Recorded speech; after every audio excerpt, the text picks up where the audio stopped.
जय श्री सुखदेव। महापुरुषों ने कहा है, जो विषय संतन तजी मूर्खता ही लिपटात, त्यों नर डारे वमन को स्वान स्वादसों खात। जिन सांसारिक विषयों का संतों ने, महापुरुषों ने त्याग किया है, उन्हीं विषयों के प्रति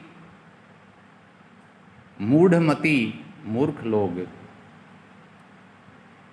बहुत बड़े चाव से उनको भोगने के लिए आकर्षित होते हैं, दिन रात उनके पीछे दौड़ते हैं, उनसे लिपटते हैं। ठीक उसी तरह है जिस प्रकार कोई विकारग्रस्त होने पर मनुष्य को उल्टी होती है और उसी उल्टी को स्वान स्वाद सो खात, कुत्ते बड़े प्रेम से चाट लेते हैं, प्रेम से खाते हैं। जिसको उल्टी करके बेकार समझ करके त्यागा गया है, उसको कुत्ता बड़े प्रेम से खा रहा है। ऐसे ही जिन विषयों को संतों ने त्याग दिया है, उनको मूर्ख प्राणी, सांसारिक प्राणी भोगने के लिए बड़े चाव से लगे रहते हैं, उनको प्राप्त करने के लिए।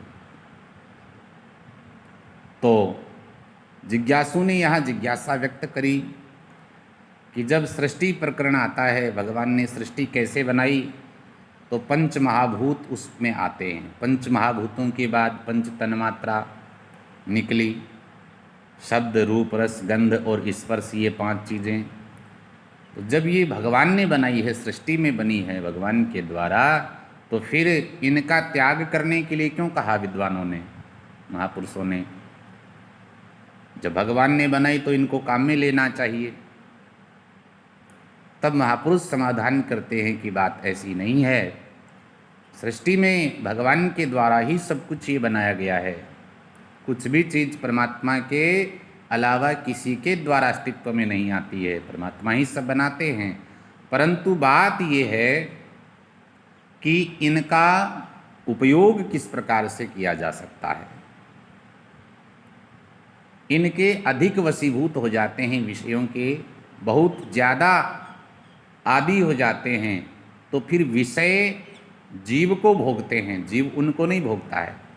सब प्रकार का शारीरिक मानसिक जो बल होता है, वो सारा बल जीव का क्षीण कर देते हैं, नष्ट कर देते हैं ये विषय। और सब प्रकार के बल से जब मनुष्य रहित हो गया, तो सारा बल निकल जाने के बाद किस बल से वो परमात्म तत्व की प्राप्ति कर लेगा? सारा बल नष्ट है, तो कौन से बल से अब भगवान मिलेंगे? तो इसलिए कहते हैं कि इनका उचित उपयोग, हम इनके अधीन न हों, ये हमारे अधीन रहे। तो महापुरुष समाधान करते हैं कि इंसान की, जीव की स्थिति कैसी है? बोले राजा या कैदी जैसी है। राजा या कैदी जैसी कैसे? ये तो दोनों विपरीत हैं।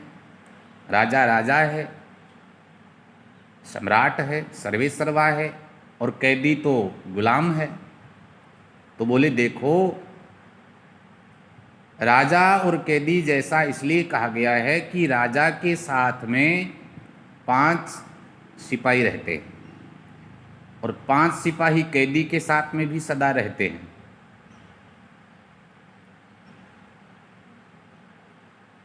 राजा सिपाहियों के साथ रहते हुए भी अकड़ करके चलता है, निडर होकर के चलता है, निर्भीक रहता है। और जो राजा के साथ सिपाही होते हैं, वो एकदम तैनाती से, मुस्तैदी से रहते हैं,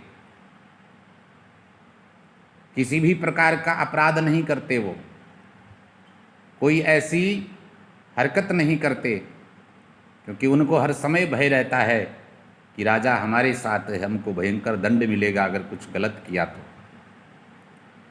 और ऐसे ही कैदी के साथ भी 5 सिपाही हैं, लेकिन कैदी अकड़ करके नहीं चल सकता। कैदी के साथ जो सिपाही होते हैं वो अकड़ करके चलते हैं, वो कुछ भी कहते हैं, सीधा चल, ये करने की ज़रूरत नहीं है, ये करने की ज़रूरत नहीं है। तो कैदी को उन सिपाहियों के पास में जो हथियार है, उनका भय रहता है। वो सिपाही कैदी को निर्देश करते हैं, जबकि वो सिपाही जो राजा के साथ हैं उनको राजा निर्देशित करता है। तो जैसे कैदी के साथ जो सिपाही हैं वो उसको पकड़ करके दंड दिलवाते हैं, उसको सदा अपने अधीन रखते हैं, कुछ भी वो अपनी स्वतंत्रता से नहीं कर सकता है। और राजा के साथ में जो सिपाही हैं वो खुद डरे रहते हैं, सहमे रहते हैं, हर समय मुस्तैद रहते हैं कि राजा हमारा कुछ बुरा न कर दे। ऐसे ही संत लोग होते हैं, वो राजा की तरह होते हैं। ये पांचों विषय डरते हैं उन संतों से राजा की भांति कि इनके पास में बड़ा पावर है, भगवान का भजन का बल है इनके साथ, इसलिए हमने कुछ गलती कर दी, इनको सताने का प्रयास किया तो हमारा अस्तित्व ये मिटा देंगे। लेकिन जो सांसारिक विषयी प्राणी हैं उनको ये 5 विषय रस हैं, ये सदा परेशान करते सताते रहते हैं, क्योंकि उनको पता है कि ये हमारे पूरी तरह से अधीन है, कुछ भी अपने बल से अपने विवेक से कुछ भी नहीं कर सकता है, इसको हम जैसा चलाएंगे वैसे ही चलेगा। इसलिए महापुरुष संकेत कर रहे हैं, सावधान कर रहे हैं कि भैया बात ऐसी है, इन विषयों को भगवान ने बनाया है, लेकिन आप इनके ही अधीन रह कर के अपना सर्वस्व नष्ट कर दो तब बात नहीं बनेगी।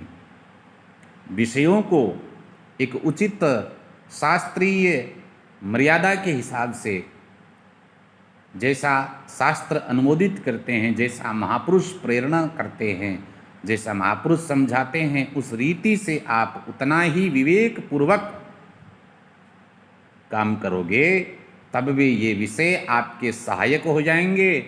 और अगर शास्त्रीय मर्यादा को त्याग करके मनमाना आचरण करके गुरु पद्धति का अनुकरण न करके स्वैच्छिक रीति से चलेंगे तो ये विषय कुछ ही समय में हमारा पूरी तरीके से मर्दन कर देंगे, चौपट करके रख देंगे।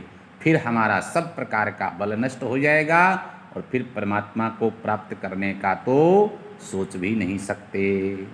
जय श्री सुखदेव।